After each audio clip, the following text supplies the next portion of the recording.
Good morning everyone. Today now study this topic resistance. यानी आज हम लोग जो रेजिस्टेंस होता है उसके बारे में क्या करेंगे, स्टडी करेंगे. देन जिसको हम क्या कहते हैं, प्रतिरोध.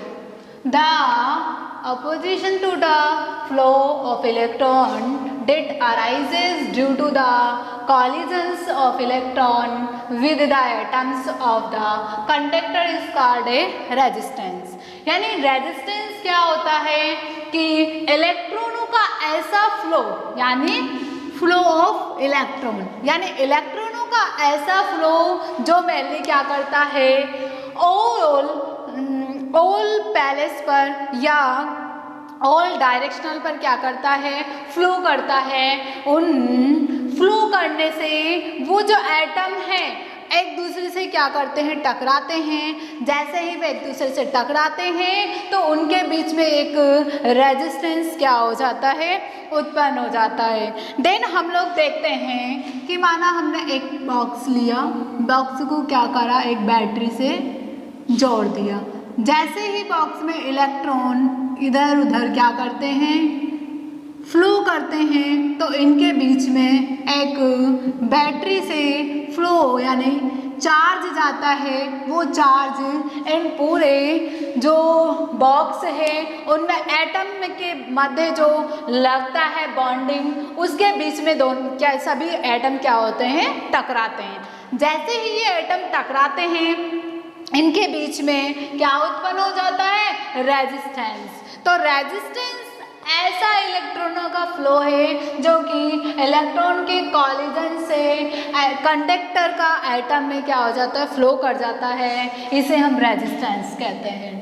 But the resistance is reciprocal of conductance. So if the resistance of conductor is less than the conductance of conductor is more. यानी जो रेजिस्टेंस की वैल्यू होती है वो मेनली रेसिप्रोकल ऑफ कंडेंस होती है. रेसिप्रोकल यानी उसके विपरीत.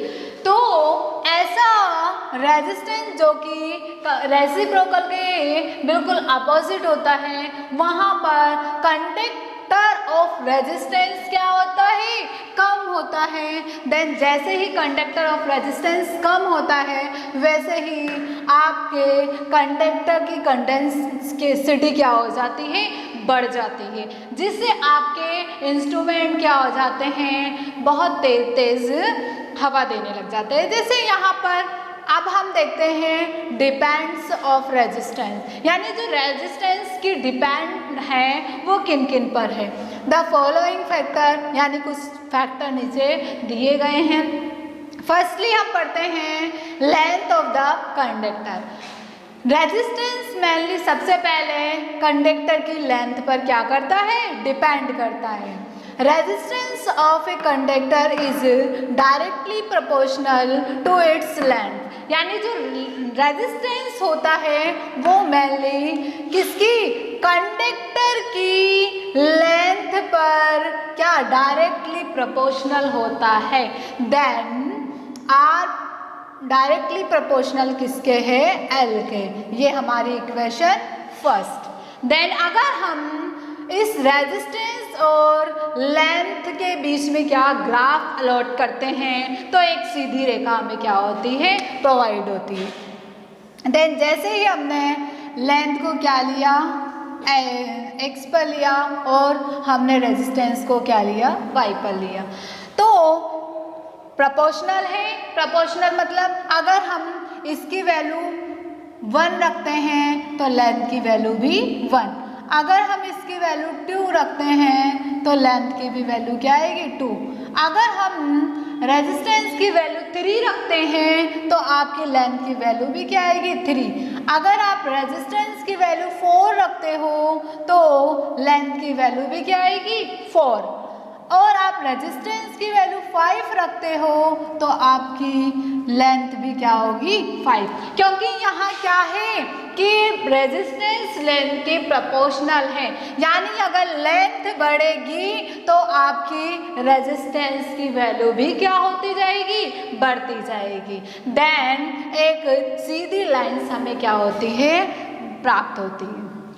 सेकंड देखते हैं हम फैक्टर क्रॉस सेक्शनल एरिया, जिसे हम क्या कहते हैं, ए कहते हैं।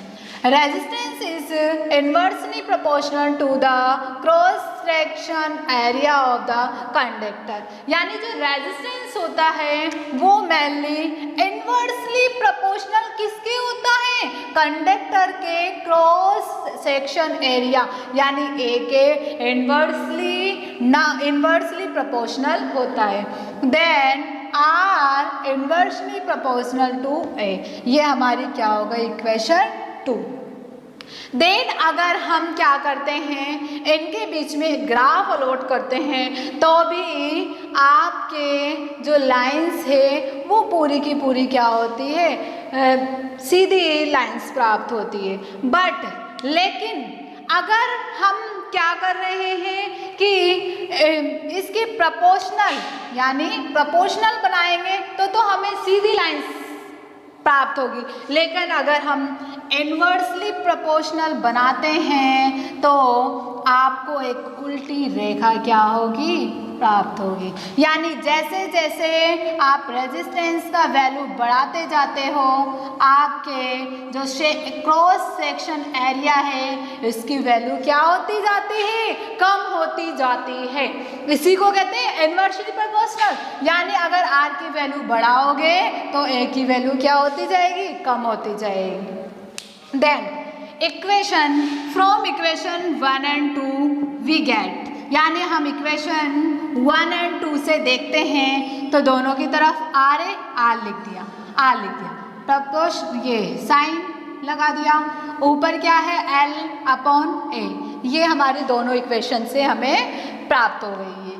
फिर अगर हम ये प्रोपोर्शनल का साइन हटाते हैं तो एक कांस्टेंट आ जाता है, तो R इक्वल टू माना हमने वो कांस्टेंट क्या ले लिया, K ले लिया, L/A, ये हमारी रेजिस्टेंस आ गया। यहाँ पर जो K है, जो कांस्टेंट है, उसको क्या कहते हैं हम, रेजिस्टेंसिटी, यानी ये प्रतिरोधता।